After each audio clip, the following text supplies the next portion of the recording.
Thanks very much to David Hall and Heritage Hot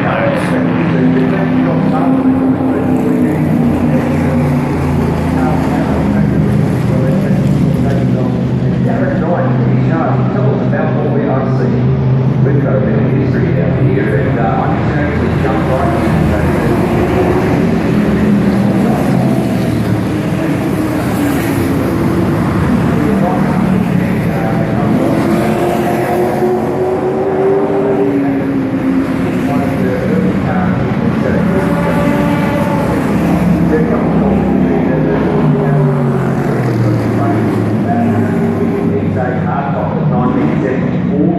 the original car, unfortunately, was stolen and burned many years ago, but because he had a spare shell,